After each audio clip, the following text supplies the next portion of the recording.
Assalamualaikum warahmatullahi wabarakatuh. Alhamdulillah, alhamdulillahilladzi anzala as-sakinata fi qulubil mu'minin liyazdadu imanan ma'a imanihim. Asyhadu an la ilaha illallah wa asyhadu anna Muhammadan abduhu wa rasuluh.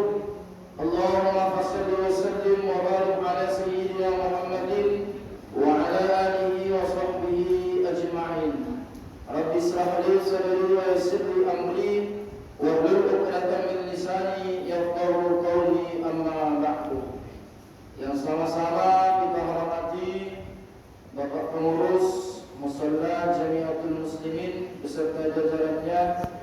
Kemudian yang kita hormati Bapak Imam. Kemudian yang kita hormati bapak-bapak, ibu-ibu, para orang tua kami, hadirin wal hadirat yang dimuliakan Allah Subhanahu wa taala. Mengawali perjumpaan kita di malam yang keempat ini, tak bosan-bosannya kita basahi lisan kita bersyukur kepada Allah Subhanahu wa taala dengan mengucapkan kalimat alhamdulillah. Allah masih sayang kepada kita sehingga kita dapat hadir di dalam musalla yang kita cintai ini, di tempat yang mulia, dalam ibadah yang mulia. Mudah-mudahan segala bentuk nikmat yang Allah berikan kepada kita selalu tercurahkan, dan mudah-mudahan Allah selalu menambahi daripada nikmat-nikmat yang lainnya sesuai yang termaktub dalam surah Ibrahim ayat ke-7. Dan mudah-mudahan kita tergolong kepada golongan abdan syakura. Amin amin ya rabbal alamin. Kemudian daripada itu, tak bosan-bosannya kita mengucapkan salawat kepada Rasulullah sallallahu alaihi wasallam dengan wasilah Allahumma salli ala sayyidina Muhammad wa ala ali sayyidina Muhammad. Assalamu alayka ya Rasulullah. Mudah-mudahan dan selanjutnya kita memperbanyak salawat dan salam, semoga nantinya kita mendapatkan syafaat, dan mudah-mudahan kita bersua dan berjumpa dan dekat dengan Rasulullah sallallahu alaihi wasallam sebagaimana hadis Rasulullah sallallahu alaihi wasallam, qala Nabi sallallahu alaihi wasallam, awlan nasi bi yaumil qiyamati aktsaruhum 'alayya salatan. Orang yang paling dekat nanti denganku di hari kiamat adalah orang yang senantiasa memperbanyak salawat kepadaku. Bapak-bapak, ibu-ibu, para orang tua kami yang kami muliakan, tidak terasa kita sudah melaksanakan puasa yang ketiga, dan tepatnya pada malam hari ini adalah malam yang keempat. Mudah-mudahan kita berdoa kepada Allah Subhanahu wa taala, Allah panjangkan usia kita, Allah berkahi usia kita sampai nanti kita melaksanakan ibadah Ramadan di 30 hari. Allah berikan kita kesehatan, Allah berikan kekuatan supaya kita istiqamah dalam beribadah, salah satunya ibadah puasa dan ibadah salat malam ataupun ibadah tarawih. Baiklah bapak ibu-ibu yang kami muliakan dan para orang tua kami yang kami hormati, adapun judul yang telah ditetapkan oleh Persatuan Mubalik Kota Dumai, judul kita yaitu hal-hal yang dapat merusak pahala puasa. Dalam hadis diceritakan bahwa Rasulullah ketika menaiki mimbar yang pertama Rasul mengatakan dan mengucapkan kalimat amin. Mimbar yang kedua pun Rasul mengatakan kalimat amin. Sampai kalimat di mimbar yang ketiga pun Rasul mengucapkan kalimat amin. Melihat daripada itu, setelah Rasul turun daripada mimbarnya, sahabat bertanya, ya Rasulullah, apa yang engkau ucapkan kalimat amin tersebut? Apa doanya? Maka Rasul mengatakan, ketika aku hendak naik mimbar, Jibril turun kepadaku dan mengatakan, wahai Rasulullah, aku berdoa dan tolong engkau aminkan. Salah satu doa daripada malaikat Jibril adalah, celakalah seseorang hamba yang apabila didapatinya Ramadan tapi dosanya tak diampuni. Amin, kata Rasulullah. Menurut logika, kalau Jibril sudah berdoa lalu Nabi yang mengaminkan, mustahil doa tadi tidak diijabah. Maka oleh karena itu, salah satunya kalimat Rasul mengaminkan adalah, celakalah bagi seorang hamba yang didapatinya Ramadan tapi dia dosanya tak diampuni.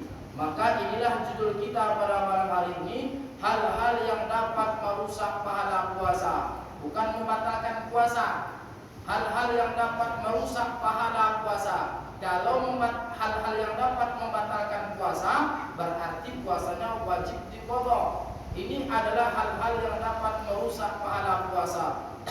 Maka oleh karena itu, kalau sering kita lakukan hal-hal yang dapat merusak pahala puasa, maka otomatis inilah doa yang diaminkan oleh Rasulullah Sallallahu Alaihi Wasallam. Apa saja hal-hal yang dapat merusak pahala puasa? Dalam kitab Durratun Nasihin dijelaskan, Rasul mengatakan khamsatu asya'a tuhbitas sauma. Ada 5 hal yang dapat merusak pahala puasa. Mana yang pertama? Yang pertama adalah al-kadzib, yaitu berdusta. Ini anak-anak adik-adik Ustaz nih ya, catat. Hal-hal yang dapat merusak pahala puasa, yang pertama adalah berdusta.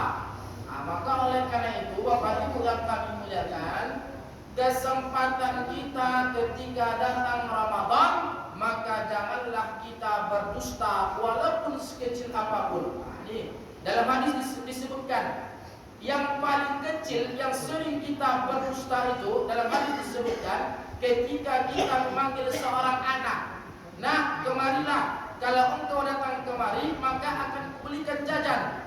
Ketika anak itu datang, kita berikan jajan.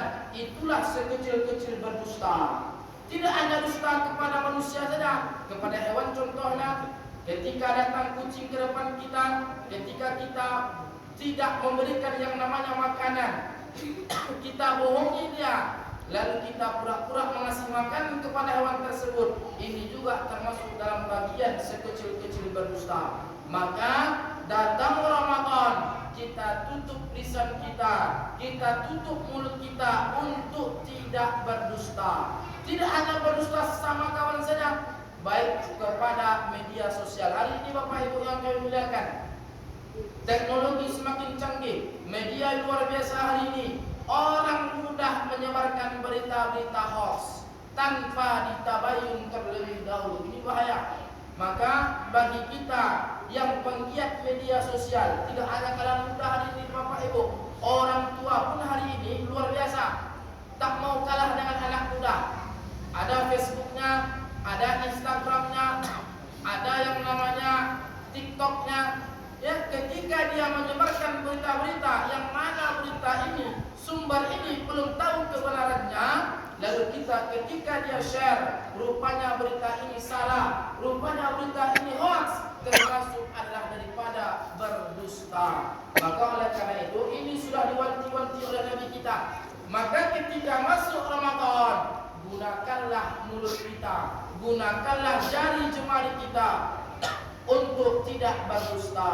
Maka banyak hari ini kita tak sadar, ketika kita ngomong kita berdusta, ketika kita berbicara dengan orang lain kita berdusta, ketika kita berbicara dengan suami ataupun istri kita berdusta. Maka gunakanlah kesempatan Ramadan ini untuk memberhentikan atau untuk menstop daripada bicara yang tidak pada tempatnya. Maka sudah diwanti-wanti Rasul Bapak Ibu yang kami muliakan, kalau tak sanggup berbicara, maka lebih baik diam. Tahu dia semua lebih baik diam. Maka inilah yang dapat merusak pahala puasa. Yang pertama adalah al-kadzib, berdusta. Lalu yang kedua, kata Rasulullah SAW dalam kitab Durratun Nasihin, yang dapat merusak pahala puasa yang kedua adalah wal ghibah, yaitu berghibah. Apa itu berghibah, Ustaz? Yaitu membicarakan, mengumpat, mencela, membuka aib saudaranya. Ini ghibah nih. Hari ini Bapak Ibu yang kami muliakan, kalau dulu mungkin ghibah ini lebih banyak digunakan oleh para perempuan. Berbicara ke sana, berbicara ke sini, pergi pagi, pulang sore. Tujuannya apa? Untuk membuka aib saudaranya, untuk membuka aib tetangganya. Tapi hari ini tidak. Laki-laki pun sama ke hari ini, membicarakan aib saudaranya, membuka aib saudaranya. Maka datang Ramadan, kita kita stoplah daripada berghibah. Artinya apa? Ketika Ramadan ini datang, ini menjadi tarbiyah, pendidikan bagi kita. Habis Ramadan, maka kita dapat implementasi daripada Ramadan untuk tidak berghibah di bulan-bulan yang lainnya. Maka dua inilah Bapak Ibu yang kami muliakan, berdusta dan berghibah sumbernya daripada mulut. Nah, ini dia. Maka oleh karena itu jangan sampai nanti mulut kita inilah yang mengantarkan kita masuk ke dalam api neraka. Maka dalam hadis lain dikatakan al-jannatu mustaqarrun ila arba'atin nafar. Ada 4 golongan manusia yang dirindukan oleh surga. Salah satunya adalah wahifzil lisan, menjaga lisannya daripada tidak berdusta, daripada tidak berghibah, membuka aib saudaranya. Bahkan Bapak Ibu yang kami muliakan, orang yang suka mencela, orang yang suka mengumpat, orang yang suka membuka aib saudaranya, sudah Allah katakan dalam surah Al-Hujurat ayat 12, ibarat dia memakan daging saudaranya yang telah mati. Jijik bukan? Tentu sangat jijik, tidak. Maka mulailah hari ini Ramadan kita jadikan pelajaran untuk tidak berghibah. Lalu yang ketiga Bapak Ibu yang kami muliakan, yaitu wan namimah, yaitu suka mengadu domba. Nah, ini Bapak Ibu, suka mengadu domba, suka yang namanya fitnah. Akhirnya apa? Mengadu domba, sehingga terjadi perkelahian, sehingga terjadi perselisihan. Ini dia. Maka Ramadan datang, hentikan itu semua. Kenapa? Karena itulah yang dapat merusak pahala puasa. Bisa jadi 30 hari kita puasa, 30 lamanya kita tak mendapatkan pahala puasa. Maka hentikanlah sifat adu domba, hentikanlah suka yang namanya fitnah menfitnah, karena itu dapat merusak pahala puasa. Yang keempat yaitu wal yaminul khumus, yaitu suka berjanji palsu atau bersumpah palsu. Dalam Ramadan, dalam berpuasa, hentikan, stopkan, jangan pernah kita berjanji palsu ataupun bersumpah palsu. Ini kebanyakan di antara kita, saya tak menyinggung kalau di antara kita ada yang berdagang hari ini, ketika dagangan kita ini manis, katakan manis Bapak Ibu. Ya, ketika kita berjualan semangka, ini manis Pak, manis, rupanya tak manis. Maka ini termasuk daripada janji palsu ataupun sumpah palsu. Dan bahkan kita sering mengatakan sumpah Pak, ini manis, sumpah Bu, ini manis. Nah, rupanya setelah dibeli sampai ke rumah, rupanya tak manis. Tidak. Kalau tak manis barang dagang kita, katakan Allah yang akan memberikan kita rezeki. Jangan mudah kita mengatakan sumpah ini bagus, sumpah ini manis, rupanya setelah dibeli masam, rupanya setelah dibeli tak bagus. Tidak. Karena rezeki itu datangnya dari Allah. Jangan takut. Jangan takut dengan kita tak habis. Semuanya sudah diukur. Sudah Allah katakan dalam Al-Quran, sesungguhnya rezeki itu sudah Allah yang ngaturnya Bapak Ibu yang kami muliakan. Maka orang yang dalam puasanya suka berjanji palsu, suka bersumpah palsu, ini pun termasuk daripada hal yang dapat merusak ibadah puasa kita. Lalu yang terakhir, kata Rasulullah SAW, yaitu wan nazru bisyahwat, yaitu melihat dengan penuh syahwat. Ini dah. Maka puasa datang termasuk mengontrol hawa nafsu Bapak Ibu. Termasuk puasa adalah perisai bagi kita untuk dapat menahan hawa nafsu. Jangankan melihat yang bukan yang mahram. Yang mahram pun ketika berpuasa, ketika kita melihatnya mengandung syahwat, mengandung birahi, termasuk daripada bagian merusak pahala puasa. Maka jaga.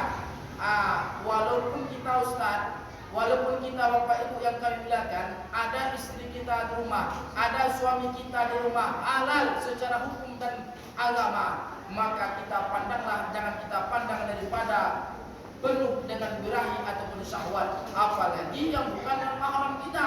Hari ini tidak ada daripada kita bertatap muka Bapak Ibu yang kami muliakan di media sosial. Contohnya ketika kita melihat YouTube misalnya, ada iklan-iklan yang tak bagus, ada iklan-iklan yang tak senang terlihat oleh kita, sehingga mengandung birahi dan syahwat, termasuk daripada bagian yang merusak pahala puasa kita. Maka Bapak Ibu yang kami muliakan, 5 inilah yang dikatakan dalam kitab Durratun Nasihin yang dapat merusak pahala puasa. Yang pertama berdusta, yang kedua menggibah, yang kedua suka mengadu domba, yang keempat suka berjanji palsu atau bersumpah palsu, dan yang kelima suka mengandung birahi ataupun syahwat. Maka kata Rasulullah SAW yang diriwayatkan oleh Imam An-Nasa'i, kam min sha'imin laisa lahu min siyamihi illa al-ju'i wal 'atash. Betapa banyak orang yang berpuasa di bulan Ramadan tapi tak dapat apa-apa yang ada di dalam puasa tersebut illa al-ju'i wal 'atash, kecuali lapar dan dahaga saja. Maka Bapak Ibu yang kami muliakan, Ramadan datang dan jangan hanya kita puasa hanya menahan haus dan lapar saja, tapi secara lahiriah, secara batiniah kita puasakan diri kita, kita puasakan mata kita puasakan hidung kita puasakan mulut, tangan dan kaki kita semuanya, sehingga puasa kita pun diterima oleh Allah dan mendapat derajat takwa. Amin amin ya rabbal alamin. Mudah-mudahan dengan tausiah yang relatif singkat ini ada manfaatnya bagi kami dan bagi kita semua. Terlebih-lebih kita dapat mengamalkan apa yang telah diajarkan oleh Allah dan Rasulullah sallallahu alaihi wasallam. Lebih dan kurang kami mohon maaf. Mari kita tutup dengan membacakan doa kafaratul majlis. Subhanakallahumma wa bihamdika asyhadu an la ilaha illa anta astaghfiruka wa atubu ilaik. Banyak maaf. Akhir kata, wallahu muwaffiq ila aqwamit thoriq. Assalamualaikum